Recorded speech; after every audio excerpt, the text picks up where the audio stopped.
Hello there. Now, I've done videos of my fantasy armies, but I've never done one of my 40k army. So when I was doing those videos, the army wasn't really big enough to warrant a video. But it's got to around about 2,000 points now, so I think it's worth a look. Especially now that I have my new camera, so we can do things like this. And it focuses. Isn't that amazing? So I'm going to go around each of the units and talk a little bit about them. First of all, we have this unit of Dark Vengeance Terminators. These were the first models that I attempted to paint in this army, but they did end up sitting on the painting table for quite a while because I wasn't very happy with how they were going. And then I switched technique halfway through. I was originally doing a lot of dry brushing with them, but I wasn't liking the way that was going, so I eventually just started doing the base colour and then a wash and then just reapplying the base colour in several layers.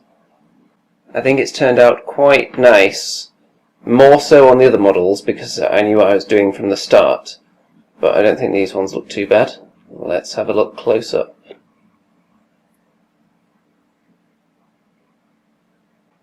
Over here we have the second unit of Terminators that I painted. I think these ones look better.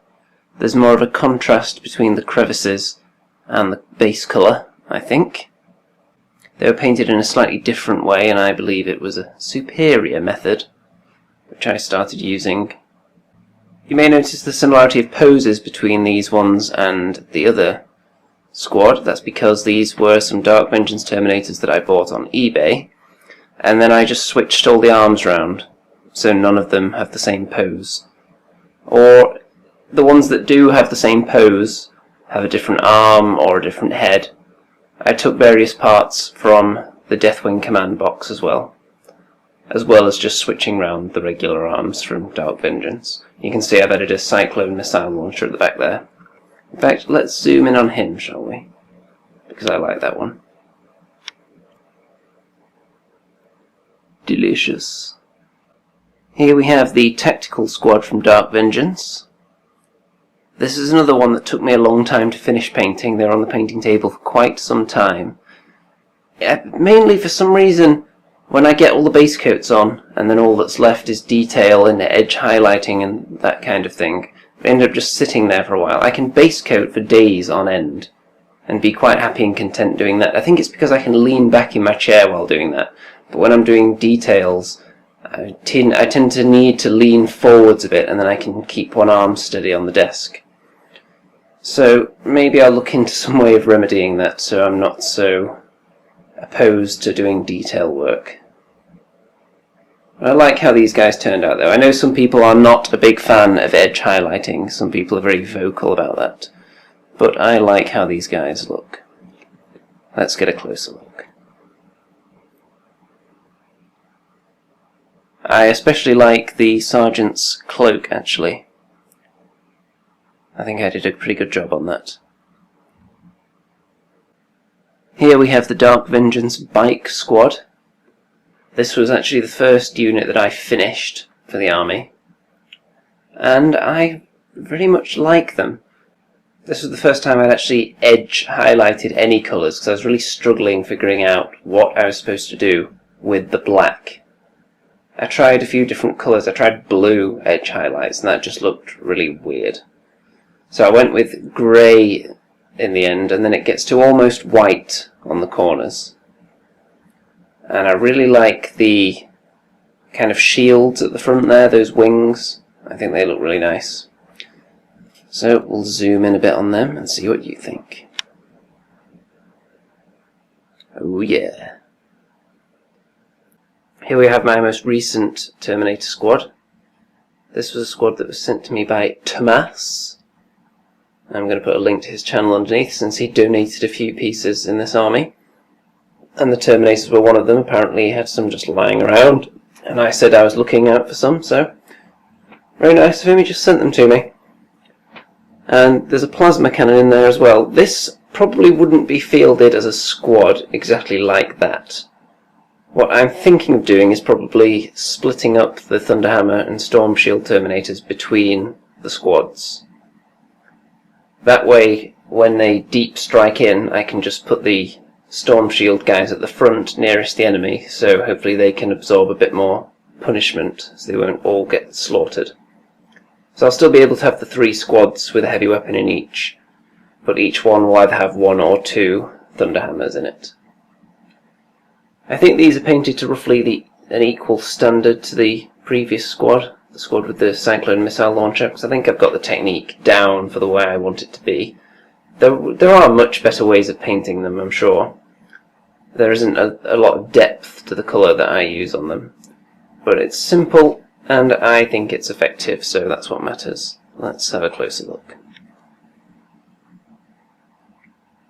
Yeah, you can see there's not too many different colours there on the armour, but I like it. Next we have the Deathwing Knights. As soon as I saw the pictures of these models, I knew they were going to be in the army. Even though some people say that they're not necessarily that good, I found that they are very good against Chaos, and that's the only thing I've actually played them against so far, so we'll see how they do against anything else. But I'm not entirely concerned with how they actually perform in the game, because look how cool they are. Come on. Look at those shields. They are incredibly sweet models. Let's have a close-up here. There we go. I quite like the way I've painted these as well, because since I go for a very basic armour colour without much highlighting or anything going on there, the fact that it's broken up by the cloaks, which I can do a bit more on, I'm a bit more confident highlighting that green than I am with the really pale armour colour.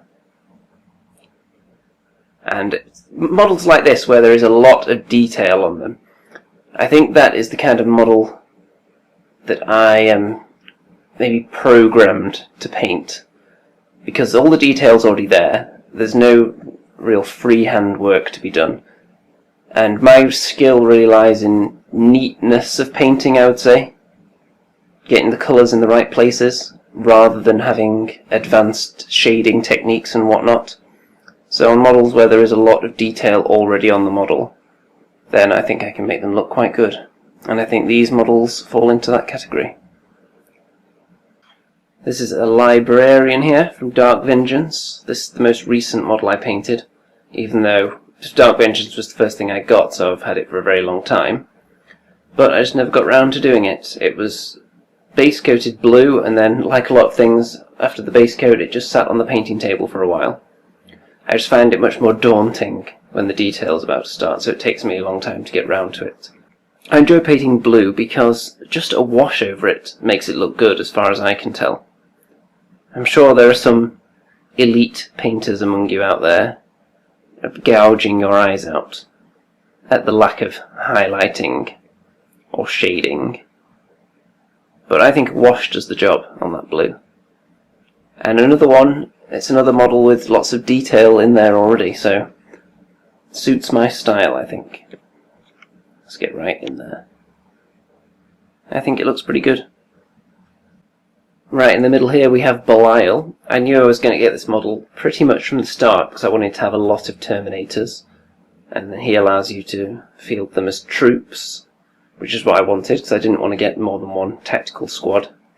And I'm not a huge fan of scouts, so it's nice being able to have maybe 3 Terminator squads as troop choices. Very nice indeed. And this is the only fine cast model that I own, and I didn't have the best experience with it. I like the weight of it and everything, and the way it stays together, but I did have to re-sculpt part of the back of his cloak. You can't really tell, because it was quite an easy shape to follow, but that was mildly irritating. Also, his sword is a little bit bent, but I'm not going to risk going in and correcting that. It's just going to have to stay slightly bendy. Again, lots and lots of detail on this model. So just picking out the detail, not doing anything fancy. Here we have my land speeder. This is a model I wanted because I wanted to have a mixed army of all the different Dark Angel's colours. I wanted the Deathwing, the Ravenwing, and just the regular old green dudes. So I wanted to get a bit more Ravenwing to go with the bikes. And I like the look of this land speeder with the missiles on it, and apparently that's quite good in the game as well. I haven't actually used it yet, so we'll see. And the little angel on the top there, that is from the Ravenwing accessory sprue, I believe.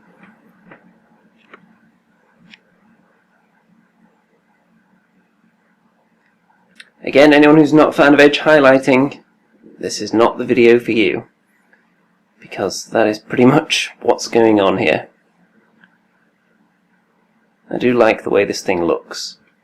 And it is magnetized to its flying base, which I will just zoom out a tad and then demonstrate for you.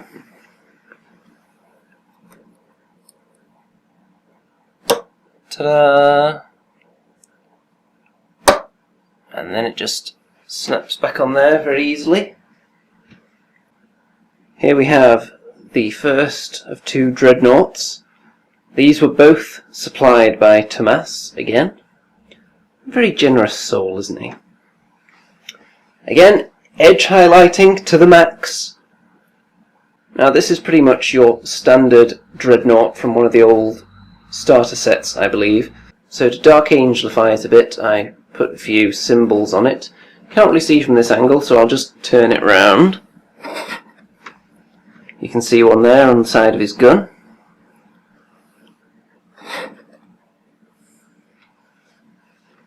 So let's have a close-up on this dude. There we go. I just like the way the edge highlighting looks. If you want to stop me, you're going to have to kill me, I'm afraid, guys. Here is the second Dreadnought. This one's a bit more Dark Angel-y, because I was working with I believe this is the regular Dreadnought kit that's sold by itself. So it was a little easier to switch around some of the parts. You can see it has the Dark Angel's shin protector there. And it also has the Dark Angel's front plate in the middle. Let's go in and look at that. Yeah, with the little wings there, I think that looks nice. Also, the weapons are magnetized on these guys. So, if I ever feel like picking up any different Dreadnought weapons and switching them around, I can. Because... ta-da! Well, that's the entire army for your viewing pleasure. If you would like to criticise my painting, if you would like to tell me how much you loathe edge highlighting, please do so in the comments section, and I'm sure I'll respond with something incredibly witty. Also, any of you that are more familiar with the current 40k rules than I am, if you want to recommend anything to add to this army, feel free. There's a good chance I'll ignore it, because I generally just go with whatever I think looks cool. But you never know.